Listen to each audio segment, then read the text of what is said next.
Mutual fund investments are subject to market risks. Please read all scheme-related documents carefully before investing. নমস্কার sir আমি সুনীল কিসকু। আজকের ভিডিওটা একটু অন্যরকম হতে চলেছে, কারণ আজ প্রথম থেকে আমি ভিডিওটা শুরু করছি। আজকে আমরা কথা বলবো মিউচুয়াল ফান্ডের স্ট্রাকচার গঠন সম্পর্কে, টাইপস অফ মিউচুয়াল ফান্ড কত ধরনের হয়, মিউচুয়াল ফান্ড সেই বিভিন্ন ধরনগুলো সম্পর্কে আলোচনা করব। তারপর আমরা আলোচনা করব রিস্ক ম্যানেজমেন্ট, ফান্ড সিলেকশন নিয়ে। তো চলুন ভিডিওটা শুরু করি। তবে হ্যাঁ, ভিডিওটা শুরু করার আগে আমি আপনাদের কিছু কথা বলে রাখি আপনাদের বোঝার সুবিধার্থে, কারণ আমি মিউচুয়াল ফান্ডের বেসিক থেকে অ্যাডভান্স লেভেলে কিছু আলোচনা করতে চাই। এই জন্যই মিউচুয়াল ফান্ডের কনসেপ্টটা জানা খুবই প্রয়োজন, কারণ কনসেপ্ট ইজ পাওয়ার। কনসেপ্টটা জানা থাকলে পরবর্তী ক্ষেত্রে যখন আমরা অ্যাডভান্স লেভেলে আলোচনা করব, সেই সময় আপনাদের বুঝতে অনেকটাই সুবিধা হবে। তো চলুন তাহলে শুরু করি। আর হ্যাঁ, টপিকে যাওয়ার আগে একটা ডিসক্লেমার দিয়ে রাখি, আমি কিন্তু স্টক মার্কেট ইনফ্লুয়েন্সার নই। আজ পর্যন্ত ইউটিউবে কিংবা সোশ্যাল মিডিয়ায় মিউচুয়াল ফান্ড সম্পর্কে আপনারা যেসব ভিডিও দেখেছেন তারা বেশিরভাগই কিন্তু স্টক মার্কেট ইনফ্লুয়েন্সার। তারা কেউই হয়তো সেবি রেজিস্ট্রেড নয়, বাট আমি সেবি রেজিস্ট্রেড, এমফি সার্টিফাইড। তো চলুন আজকের ভিডিওটা আমরা এখান থেকে শুরু করি। প্রথমেই আমরা জানবো যে মিউচুয়াল ফান্ড কি। মিউচুয়াল ফান্ড হলো এমন একটি সংস্থা, একটু অন্যরকম ভাবে বলি আমি। ধরুন একজন ব্যক্তি অনেকজনের টাকা কালেক্ট করলো, সংগ্রহ করে এক জায়গায় সংগ্রহ করলো, এবং তিনি একজন প্রফেশনাল সেই টাকাটা একজন প্রফেশনাল ফান্ড ম্যানেজারকে দেবেন। সেই প্রফেশনাল ফান্ড ম্যানেজার স্টক মার্কেটে ইনভেস্ট করবে, এবং সেখান থেকে যা লাভ হবে তার 1% মতো ফান্ড ম্যানেজারের চার্জ রেখে বাকিটা কিন্তু ইনভেস্টারদের রিটার্ন দিয়ে দেয়। এই হচ্ছে মিউচুয়াল ফান্ডের বেসিক কনসেপ্ট। তো চলুন আমরা এরপর মিউচুয়াল ফান্ডের স্ট্রাকচার গঠনটা জানবো, যে মিউচুয়াল ফান্ডের স্ট্রাকচার বডি গঠনটা কিরকম। মিউচুয়াল ফান্ডে রয়েছে স্পন্সর থাকবে একজন, ট্রাস্টি থাকবে, এএমসি থাকবে, কাস্টোডিয়ান থাকবে। এর ভেতরে অবশ্য অনেকগুলো ভাগ রয়েছে। তো আর এরা কিন্তু প্রত্যেকেই সেবি রেজিস্ট্রেড, যে কোনো সাধারণ ব্যক্তি নয়, এরা হচ্ছে অনেকটাই প্রফেশনাল। তো স্পন্সর কি? তো ধরুন স্পন্সর রামবাবুর মাথায় একটা আইডিয়া এলো যে তিনি একটা মিউচুয়াল ফান্ডের বিজনেস করতে চান, কিন্তু মিউচুয়াল ফান্ডের বিজনেস করতে গেলে অনেক সমস্যা রয়েছে, অনেক বড় অ্যামাউন্টের একটা টাকা প্রয়োজন। তো যেহেতু স্পন্সরকে পাবলিক স্পন্সরকে টাকা দেবে কেন? কারণ স্পন্সরকে পাবলিক কিন্তু চেনেন না কেউ। তার জন্যই স্পন্সর ভাবলো যে স্পন্সর কি করলো না, একটা ট্রাস্টি গঠন করলো। ট্রাস্টি একটা কোম্পানি, ট্রাস্ট কোম্পানি, সেও কিন্তু সেবি রেজিস্ট্রেড এবং ইন্ডিয়ান কোম্পানি অ্যাক্ট দ্বারা রেজিস্ট্রেড।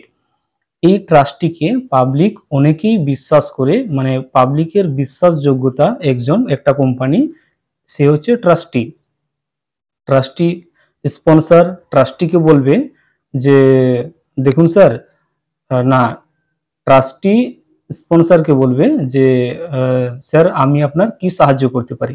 স্পন্সর তখন ট্রাস্টিকে তার আইডিয়া সম্পর্কে জানাবে যে আমি একটা মিউচুয়াল ফান্ডের বিজনেস করতে চাই, এবং সেখানে আপনাকে একটু আপনার হেল্পের প্রয়োজন, কারণ মিউচুয়াল ফান্ডে অনেক বড় একটা অ্যামাউন্টের প্রয়োজন হয়। আর স্পন্সর সেই অ্যামাউন্টটা কিন্তু পাবলিকের কাছ থেকে কালেক্ট করতে পারবে না, কারণ পাবলিক স্পন্সরকে টাকা দেবে না, কারণ স্পন্সরকে পাবলিক চেনে না, আর ট্রাস্টিকে অনেকেই চেনে। সেক্ষেত্রে এরপর ট্রাস্টি বলবে তাহলে যে আমি কিভাবে সাহায্য করতে পারি। স্পন্সর বলবে তাহলে আমরা পাবলিকের কাছ থেকে টাকা নেব, সেই টাকাটা স্টক মার্কেটে ইনভেস্ট করব, এবং স্টক মার্কেট থেকে যা প্রফিট হবে তার 1% কি 1.5% নিজেরা চার্জ হিসেবে রাখবো, বাকিটা কিন্তু পাবলিকদের রিটার্ন দিয়ে দেব।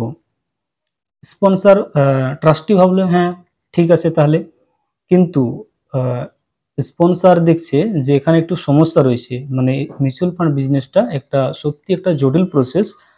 তার জন্য ভাবলো যে পাবলিক যেহেতু ট্রাস্টিকে বিশ্বাস করে, সেক্ষেত্রে ট্রাস্টিও কিন্তু পাবলিকদের সাথে বিশ্বাসঘাতকতা করতে চায় না। তার জন্য ট্রাস্টি কি করলো না, ট্রাস্টি বলছে ঠিক আছে আমি তাহলে দুটো কোম্পানি নিযুক্ত করি, মানে দুটো কোম্পানি গঠন করবে। একটা কোম্পানি হচ্ছে কি না এএমসি। স্পন্সর বলবে যে ট্রাস্টিকে বলবে এএমসির কাজ কি, তাহলে যে ট্রাস্টির কাজটা হলো যে স্পন্সর যে টাকাটা ট্রাস্টিকে দেবে সেই টাকাটা তো স্টক মার্কেটে ইনভেস্ট করতে হবে, কিন্তু এই স্টক মার্কেটে ইনভেস্ট করার জন্য ট্রাস্টির কাছে তেমন কিন্তু নলেজ নেই, সে একা কিন্তু এত বড় কাজটা হ্যান্ডেল করতে পারবে না।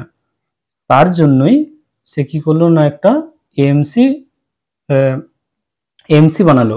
সে এমসি কি করবে না, এমসি রয়েছে একটা পুরো একটা টিম রয়েছে, রিসার্চ অ্যানালাইসিস রয়েছে একটা টিম, ফান্ড ম্যানেজমেন্টের টিম রয়েছে, day to day market analysis, এরকম একটা বড় একটা টিম রয়েছে এমসির কাছে।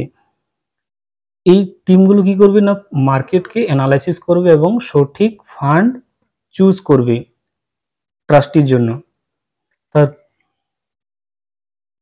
আর এএমসির ভেতরেও কিন্তু অনেকগুলো ছোট ছোট রিসার্চ টিম রয়েছে, এগুলো আমি পরে বলছি। তো তাহলে ট্রাস্টি এএমসি গঠন করলো, এএমসি হয়ে গেল। এরপর স্পন্সরের মনে প্রশ্ন এলো যে এই যে পাবলিকের টাকায় এই যে শেয়ার কেনা হবে, এই শেয়ারগুলো কার নামে কেনা হবে। ট্রাস্টি ভাবলো যে সেহেতু ঠিক কার নামে কেনা হবে, ট্রাস্টি আরেকটা কোম্পানি গঠন করলো, তা হলো কাস্টোডিয়ান। কাস্টোডিয়ানের কাজ কি, কাস্টোডিয়ান হচ্ছে মিউচুয়াল ফান্ডের সবচেয়ে গুরুত্বপূর্ণ বডি, মানে পাবলিকের যত টাকা যত শেয়ার সব কিন্তু এই কাস্টোডিয়ানের কাছে জমা থাকে। এএমসি চাইলেও এই টাকা এবং শেয়ার কিন্তু নিজের ইচ্ছা মতো ব্যবহার করতে পারে না, কারণ সমস্ত কিছু জমা থাকে এই কাস্টোডিয়ানের কাছে। তাহলে স্পন্সর গেল, ট্রাস্টি হলো, এএমসি গঠন হয়ে গেল, কাস্টোডিয়ানও গঠন হয়ে গেল। কাস্টোডিয়ানের কাজ কিন্তু সবচেয়ে গুরুত্বপূর্ণ। এই হচ্ছে মিউচুয়াল ফান্ড, আর এই হচ্ছে মিউচুয়াল ফান্ডের গঠন। এরপর পাবলিক কি করছে না, মিউচুয়াল ফান্ডে কিছু কিছু অংশ, মানে যার যেরকম, কেউ 500,000 দিয়ে মিউচুয়াল ফান্ড শুরু করছেন, সেই ফান্ডগুলো যাচ্ছে এএমসির কাছে, এএমসি মার্কেটে ইনভেস্ট করছে, যা প্রফিট হচ্ছে সেগুলো কিন্তু কিছু চার্জ কেটে বাকিটা কিন্তু রিটার্নটা পাবলিকদের রিটার্ন দিয়ে দেয়। এইভাবেই কিন্তু মিউচুয়াল ফান্ডের সিস্টেমটা চলতে থাকে।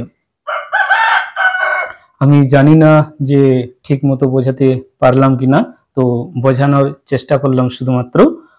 তো যদি কোনো মাঝখানে যদি কোনো মিস্টেক হয়ে থাকে তো কমেন্ট করে জানাবেন আমাকে, তো আমি দ্বিতীয়বার কিংবা কমেন্ট সেকশনে আপনাদের ডাউট ক্লিয়ার করে দেব। Thank you.